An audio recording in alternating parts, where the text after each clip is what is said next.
Harry Potter and the Half-Blood Prince was released back in 2009 to critical acclaim, receiving tumultuous praise for the story, cinematography, and performances from the actors. The film went on to be nominated for an Academy Award for Best Cinematography, which is impressive even to this day over 10 years since its release. The story for the movie, however, was criticized for feeling half-baked or half-finished, basically incomplete, similar to its predecessor.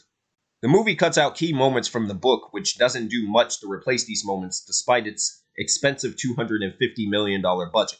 And of course, considering this is a major Hollywood blockbuster film from the 2000s, there of course was a video game released to accompany the film to sell more tickets.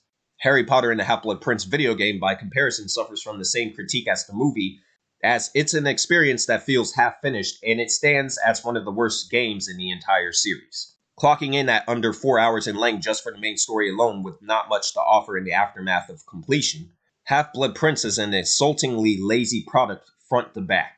The level design here is just the same as the previous game, as the developers at EA Brightlight ripped the floor plan from the film set and inserted the topology into the game. This time with less effort than what came before, considering the map of the castle is virtually identical with minimal additions or changes present.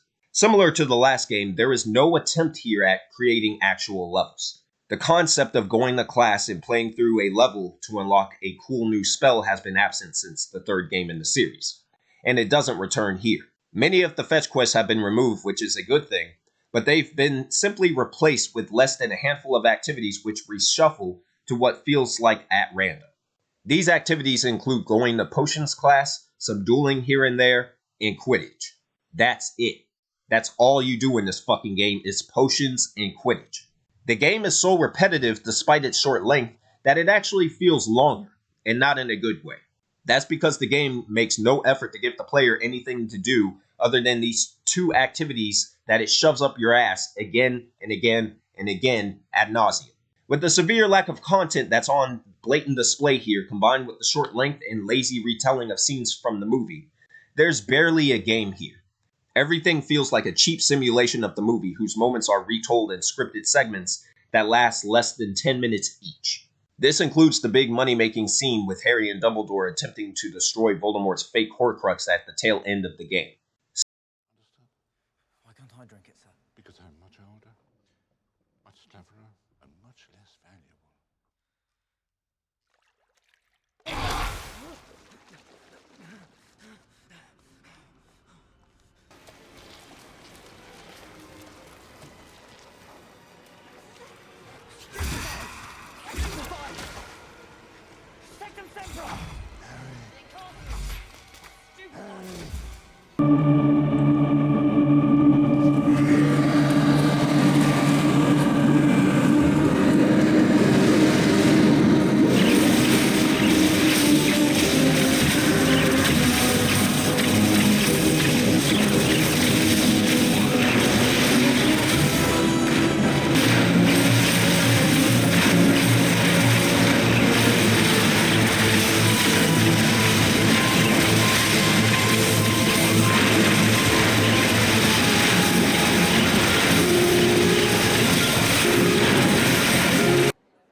Katie, how are you?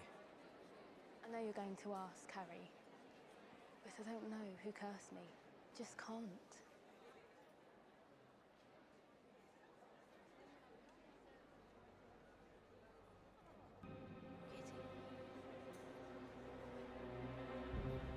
What you did, Malfoy. You hexed her, didn't you?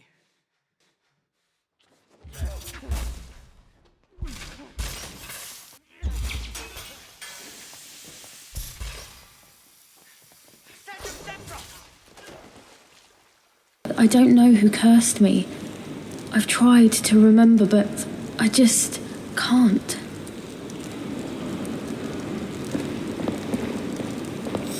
Off on another adventure, Harry?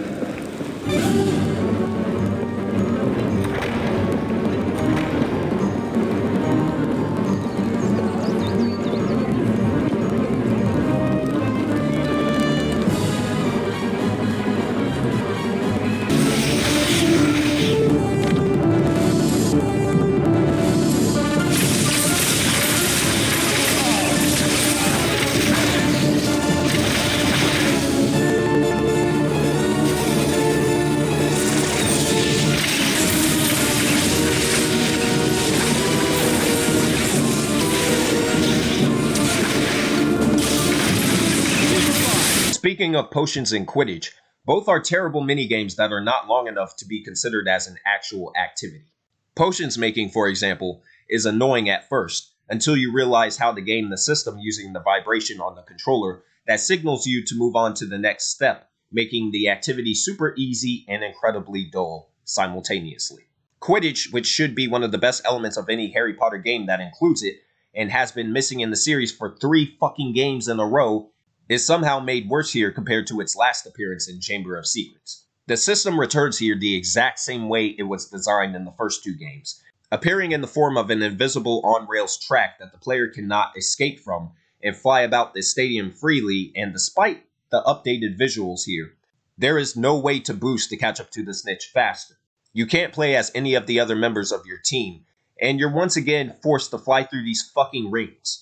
It's as if the developers didn't learn a thing from the older games and said, fuck it, we have no other content in the game, so let's just rehash Quidditch again, but not improve anything that was wrong with the minigame before. Why would you bring back this element of this franchise and not even attempt to improve upon it in a way that would be satisfying the fans? It's completely insulting. The last major element with this gameplay loop here is the combat system, which is virtually the same as it was in the last game. There are some subtle differences as the combat system does control better than the last game. Still, the problem is that the combat system is made worse here due to the complete lack of challenge. Once you hit the AI with Expelliarmus, or the spell that lifts and suspends them up in the air, you can simply walk up to them and spam the Stupefy spell until their health depletes, and this can be done consistently, over and over again. There is no real challenge here with the combat system, and the player can't engage in combat outside of the Dueling Club minigame unless it's a scripted event in the story. I'm not really sure what the fuck they were thinking. Navigation is presented different here than what was in the last game, with the Gryffindor house ghost nearly headless Nick guiding you to your destination at the press of a button. However, the sprint mechanic added here is dreadfully awful as the camera zooms in close behind your head to the point where it's uncomfortable. It also makes sharp, immediate turns impossible. It's quite remarkable at how many bad decisions made it into this game during the development phase. It's as if the developers asked themselves, how much worse can we make these Harry Potter games? What more can we do to insult the fanbase and destroy what's left of the goodwill that we built from the first few entries of the series? Unbelievable. From the short length of the story to the lack of effort to include any meaningful content in the game to the cheap glossing over scenes from the actual movie it's based on, Harry Potter and the Half-Blood Prince is a horrible movie tie-in that learns absolutely nothing that was done in the previous games in the series. And how ironic is it that there's just 2 more games left in this series regarding the movie tie-ins, and somehow they're even worse than this bullshit. Stay tuned.